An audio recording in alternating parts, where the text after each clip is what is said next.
दोस्तों, क्या होता अगर कर्ण और मेघनाद का युद्ध होता।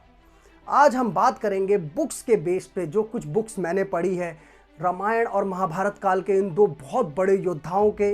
अगर इन दोनों का युद्ध होता, इन दोनों की शक्तियों के ऊपर, इन दोनों के जो बुक्स क्या कहती है उस बेस पे कौन जीतता, आप शॉक हो जाएंगे रिजल्ट जान के। और ये रिजल्ट काफ़ी ऑथेंटिक भी है जो मैं बताने जा रहा हूँ। अगर आपने मेरा चैनल अभी तक सब्सक्राइब नहीं किया है तो प्लीज़ कर दो। अब बात करते हैं दो इन धुरंधर योद्धाओं की। एक है मेघनाद, जो कि रावण का पुत्र इंद्रजीत, जो कि शायद बोला जाता था कि शायद रावण से भी ज़्यादा शक्तिशाली वो योद्धा था।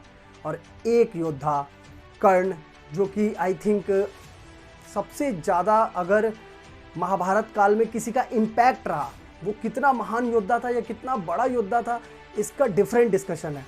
बट हाँ, इम्पैक्टफुल अगर मैं बोलूँ तो one of the most impactful warrior of Mahabharat. उसके कॉन्फिडेंस में ही दुर्योधन सबसे युद्ध करने चला जाता था। यानी कुछ तो उसके दिमाग में रहता था कि भाई कर्ण के पास कुछ है जिसके बेस पे वो सबसे लड़ने के लिए तैयार रहता था दुर्योधन।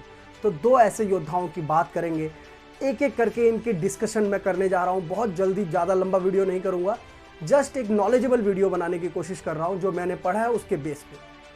तो फर्स्ट ऑफ ऑल, अगर हम मेघनाद और कर्ण की बात करें, तो अगर दिव्यास्त्रों की बात करें तो नो डाउट, क्योंकि युगों का भी डिफरेंस था, तो मेघनाद के पास दिव्यास्त्र काफ़ी ज़्यादा थे कर्ण से। मेघनाद एक बहुत बड़ा मायावी था और उसके पास जो दिव्यास्त्र थे वो ज़्यादा थे। लेकिन कर्ण के पास कवच कुंडल था और वो विश्व के सबसे बड़े धनुर्धरों में से एक था। उसके पास जो धनुष चलाने की क्षमता थी, जो धनुष बाण का, क्योंकि परशुराम का शिष्य था और परशुराम रामायण काल में भी रह चुके हैं, तो ऑब्वियसली परशुराम ने जो उन्हें ज्ञान दिया होगा वो रामायण काल से मिला के दिया होगा। और परशुराम ने खुद बोला था कि कर्ण उनका one of the best student है। तो अगर जो बेस्ट स्टूडेंट है वो, तो ऐसा तो नहीं कि उसे रामायण काल के योद्धाओं वाला ज्ञान नहीं मिला होगा। तो ऑब्वियसली कर्ण के पास इतनी पावर तो थी कि वो मेघनाद से युद्ध कर सके। अब वो जीतता या नहीं जीतता, इस पर हम डिस्कशन करते हैं। तो अगला पॉइंट आता है कि मेघनाद इंद्रजीत था। हालांकि कर्ण के बारे में भी ऐसा बोला जाता है, मैंने स्वयं कभी पढ़ा नहीं है। अगर आप लोगों के पास कोई रेफरेंस हो बुक का तो प्लीज़ शेयर कीजिएगा, I would love to read that. मैंने अभी तक पढ़ा नहीं है, बट जैसा कि मैं हमेशा सीखने की कोशिश करता हूँ और हमेशा एक्सेप्ट करता हूँ अगर मुझे कोई चीज़ नहीं पता है तो मुझे ये चीज़ मैंने कहीं पढ़ी नहीं है ऑथेंटिकली कि कर्ण ने इंद्र से युद्ध जीता है। मगर अगर कर्ण ने इंद्र से युद्ध जीता है तो डिफरेंट टॉपिक है। बट फिलहाल जो मैंने बुक्स में पढ़ा उस बेस पे बोलता हूँ कि इंद्र से युद्ध कर्ण ने, शायद उनका पता नहीं कब हुआ है, I don't know on this. हाँ, सोशल मीडिया पे और मैंने नेट पे ज़रूर पढ़ा है इस बारे में। तो इंद्रजीत थे मेघनाद, और मेघनाद बहुत मायावी थे। उनके पास काफ़ी सारे दिव्यास्त्र थे। एक तरफ कर्ण है जिनके पास कवच कुंडल था, और मैं उस वक्त की बात कर रहा हूँ जब वो कवच कुंडल लेके चलते थे।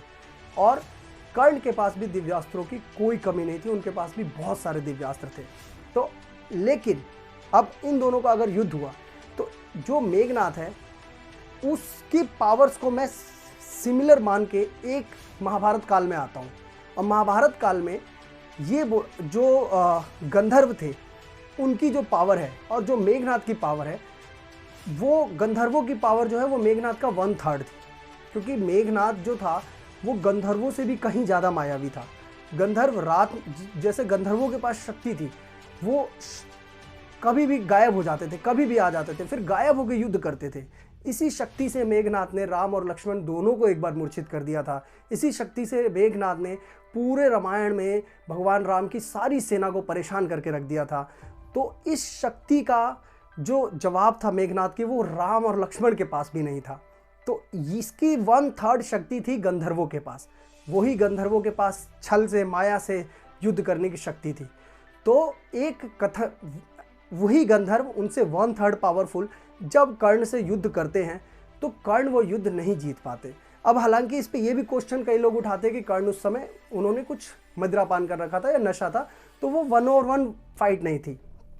बट एज पर बुक्स, जो बुक्स में है मैं वो बोलूँगा, तो बुक्स में ये कहीं भी नहीं लिखा कि कर्ण ने मदिरापान कर रखा था। मैंने गीता प्रेस की बुक पढ़ी है, अगर आप लोग उस पर ट्रस्ट करते हैं तो यू कैन ट्रस्ट मी, क्योंकि गीता प्रेस में बहुत ऑथेंटिक, हिंदुओं के लिए one of the best source of the knowledge है। क्योंकि वो आज से नहीं, बहुत सालों से है, और वो हिंदू धर्म को तब से उनका ध्वज उठा के चल रहे हैं जब लोग इतना पढ़ते भी नहीं थे हिंदू धर्म के बारे में। तो खैर आते हैं वापस इस टॉपिक पे।